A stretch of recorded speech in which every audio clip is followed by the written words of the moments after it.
السلام علیکم ورحمۃ اللہ وبرکاتہ۔ میرے دوستو، ان قریب ہمارے اوپر رمضان المبارک کا مہینہ سایہ فکن ہونے والا ہے، جو نہایت ہی رحمت اور برکت کا مہینہ ہے۔ اسلامی کیلنڈر کے اعتبار سے رمضان المبارک کا مہینہ نہایت ہی مشہور اور معروف ہے۔ رمضان یا را میم زاد رمضان، جس کا مادہ ہے، لغت کے اعتبار سے جس کا معنی بنتا ہے جلانے اور خاکستر کرنے کے۔ جس طرح آگ لکڑی کو جلا کر راکھ کر دیتی ہے، اسی طرح اس مہینے میں بندوں کے گناہوں کو جلا کر کے راکھ کر دیا جاتا ہے، اس کی مغفرت کر دی جاتی ہے۔ حضرت عبادہ بن صامت رضی اللہ تعالی عنہ سے روایت ہے، وہ فرماتے ہیں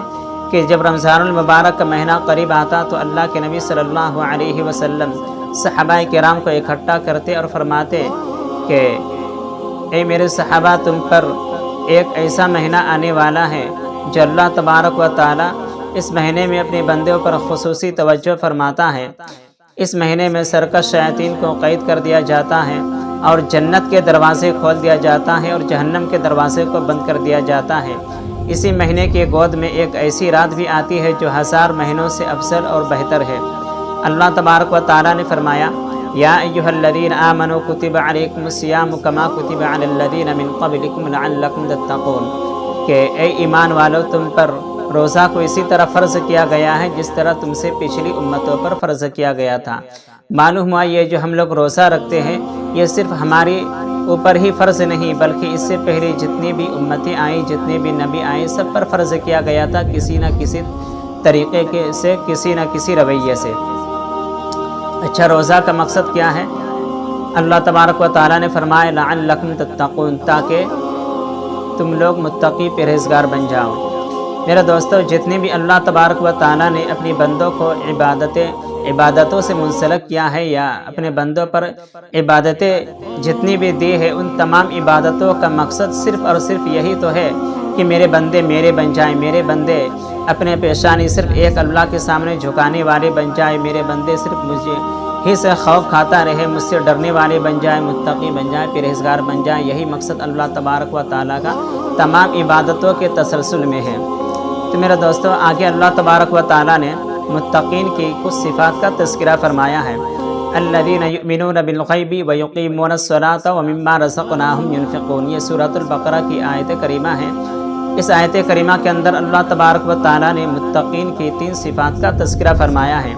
پہلی صفت یہ ہے کہ متقی وہ لوگ ہیں جو بن دیکھے غیب کی خبروں پر، غیب کی باتوں پر ایمان رکھتا ہو، یعنی نبی پاک صلی اللہ علیہ وسلم نے جو ہمیں ہدایات و تعلیمات دے کر گئے ہیں، اس کو یقینی طور پر دل سے ماننا۔ دوسری صفت متقین کی یہ ہے وَيُقِيمُونَ الصَّلَاةَ، یعنی متقی جو لوگ ہوتے ہیں وہ نماز قائم کرتے ہیں، مکمل آداب بجا لانے کے ساتھ اس کے فرائض، واجبات اور مستحبات کا پورا خیال رکھتے ہیں، خشوع و خضوع کے ساتھ وہ نماز ادا کرتے ہیں، جو متقی ہوتے ہیں۔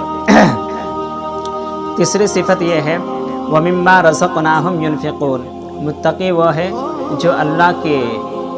عطا کردہ مال و دولت میں سے تھوڑا خرچ کرتے ہیں، وہ متقی ہیں۔ دیکھیں، اس آیت کریمہ میں اللہ تبارک و تعالیٰ نے یہ نہیں فرمایا کہ گھر کے سارے مال کو خرچ کر دو، بلکہ یوں فرمایا کہ اللہ تبارک و تعالیٰ نے جو ہمیں مال و دولت عطا کی ہے، ان میں سے تھوڑا خرچ کرو۔ اب شریف انسان کے دل میں یہ داعیہ پیدا ہوگا کہ اللہ تبارک و تعالیٰ نے جو ہمیں نعمتیں دی ہے، یہ جو مال و دولت عطا کی ہے، یہ اللہ تبارک و تعالیٰ کی دی ہوئی یہ بہت بڑی اور بہت قیمتی نعمت ہے، یا یوں کہہ لیجئے کہ من جانب اللہ، یہ ایک امانت ہے۔ اگر ہم راہ خدا میں سارا کا سارا مال بھی خرچ کر دیں تو یہ حق ہے، بجا ہے، لیکن آپ کو معلوم ہے کہ 40 روپے میں صرف 1 روپے راہ خدا میں خرچ کیا جاتا ہے، باقی 39 روپے اپنی ذاتی استعمال کے لیے رکھ لیا جاتا ہے۔ اللہ تبارک و تعالیٰ نے آگے فرمایا ہے للفقراء الذین احصروا فی سبیل اللہ لا یستطیعون ضربا فی الارض یحسبهم الجاہل اغنیاء من التعفف تعرفهم بسیماهم لا یسألون الناس الحافا وما تنفقوا من خیر فإن اللہ به علیم، کہ ان کا اصل حقدار وہ غریب اور مسکین ہیں جو اللہ کے راستے میں گھرے ہوئے ہیں، احصروا، اللہ کے راستے میں قید و مقید ہے، لا یستطیعون ضربا فی الارض، وہ بہت زیادہ زمین میں چل پھر نہیں کر سکتے، یحسبہم الجاہل اغنیاء من التعفف، مالدار انہیں، یہ ناواقف لوگ انہیں مالدار سمجھتے ہیں، تعرفہم بسیماہم، آپ ان کی چہروں سے، ان کی علامتوں سے ان کو پہچانے، لا یسألون الناس الحافا، وہ لوگوں کے ساتھ چمٹ کے سوال نہیں کر سکتے، لوگ اللہ کے راستے میں گھرے ہوئے ہیں، جو لوگ بہت زیادہ زمین میں چل پھر نہیں کر سکتے، لا یسألون الناس الحافا، ایسے لوگ وہ لوگوں سے چمٹ کر سوال نہیں کر سکتے۔ اسی طرح اس لیے اللہ رب العزت نے فرمایا تعرفہم بسیماہم، کہ آپ ان کی چہروں سے، ان کی علامتوں سے ان کے پہچانے، وما تنفقوا من خیر فإن اللہ بہ علیم، اور جو کچھ آپ خرچ کریں گے اپنے بہتر میں سے، اپنی مال و دولت میں سے، اللہ ان کو خوب جاننے والا ہے۔ اسی طرح ایک آیت کریمہ کے اندر اللہ تبارک و تعالیٰ نے فرمایا یا ایھا الذین آمنوا انفقوا مما رزقناکم من قبل ان یأتی یوم لا بیع فیہ ولا خلۃ ولا شفاعہ، کہ اے ایمان والو اپنی مال و دولت میں سے، اپنی مال میں سے خرچ کرو، اس سے پہلے کہ ایسا دن آ جائے جس دن نہ کوئی خرید و فروخت ہوگی اور نہ کسی کی دوستی کام آئے گی، ولا شفاعہ، اور نہ کسی کی شفاعت قبول کی جائے گی۔ میرے دوستو، رمضان المبارک کے مہینے میں جس کے پاس غریب مسکین جاتے ہیں ان کو آپ ایسے دھتکارے نہ، بلکہ خندہ پیشانی کے ساتھ اس کو کچھ نہ کچھ دے، یا جہاں تک ہو سکے اسے جواب دے۔ وَأَمَّا السَّائِلَ فَلَا تَنْهَرْ، اللہ تبارک و تعالیٰ کے ارشاد گرامی ہے کہ آپ سوال کرنے والوں کو، مانگنے والوں کو نہ جھڑکے، کیونکہ اللہ تبارک و تعالیٰ نے جو کچھ بھی ہمیں دیا ہے یہ سب کچھ اللہ تبارک و تعالیٰ کے جانب سے عطا کردہ ایک نعمت ہے، ہمارا اپنا کچھ بھی نہیں ہے۔ اسی طرح میرے دوستو، اس رمضان المبارک کے مہینے میں بے شمار مدارس اسلامیہ کے خادم التدریس یا معلمین حضرات آپ تک پہنچتے ہیں، تو ان کے بھی خندہ پیشانی کے ساتھ ان کے ساتھ بھی سلوک کرے، اور ان کو بھی جہاں تک ہو سکے ان کو بھی تعاون فرمائے۔ ان کا بھی تعاون یعنی وہ تو اپنے لیے لیتے نہیں ہے نا، وہ صرف اپنے بچے کے لیے لیتے ہیں، یا اس لیے لیتے ہیں کہ ہم اس کے ذریعے سے قرآن کے فروغ دیں، قرآن کی تعلیم کو فروغ دیں، حدیث رسول صلی اللہ علیہ وسلم کی تشہیر کرے، شریعت کو پوری دنیا میں پہنچائیں، اسلام کا ڈنکا بجائے، صرف اسی لیے وہ آپ کے پاس جاتے ہیں تاکہ اس رقم سے دینی خدمت کا انجام بعافیت دے سکے، انجام پذیر ہو سکے، اس لیے وہ آپ کے پاس جاتے ہیں۔ یہ عوامی چنداہی سے وہ سب کچھ، سارا نظام منظم اور مرتب ہے، اس لیے جو بھی مدرسہ کے معلمین یا مدرسین آپ تک پہنچے، جہاں تک ہو سکے آپ اس کا تعاون فرمائیں۔ میں بھی کسی مدرسہ کے خادم التدریس ہوں، اگر مجھے یعنی سب سے پہلے میں اپنا تعارف کرا دوں، محمد ایوب، مدرسہ مفتاح العلوم تانچہ نگر کپانی وایا مان کو متصل جمشید پور سے میرا تعلق ہے۔ اگر آپ مدرسہ مفتاح العلوم میں دینا چاہتے ہیں تو اس کے لیے آپ کو نمبر شو کر رہا ہوگا، یہ گوگل پے اور فون پے دونوں کا نمبر ہے۔ آپ دینے کے بعد اپنا نام اور پتہ بذریعہ واٹس ایپ اسی نمبر پہ ہے، آپ بھیج دیں کہ رسید بنانے میں آسانی ہو۔ تو میں یہ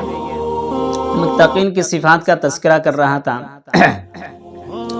اگلی آیت میں اللہ تبارک و تعالیٰ نے فرمایا والذین یؤمنون بما انزل الیک وما انزل من قبلک وبالآخرۃ ھم یوقنون۔ اس آیت کریمہ کے اندر بھی اللہ تبارک و تعالیٰ نے متقین کی مزید صفات کا تذکرہ فرمایا ہے کہ متقی وہ لوگ ہیں جو رسول پاک صلی اللہ علیہ وسلم کے نازل کردہ کتاب یعنی قرآن مقدس اور اس سے پچھلی جتنے بھی کتابیں نازل ہوئی، مثلا تورات، انجیل، زبور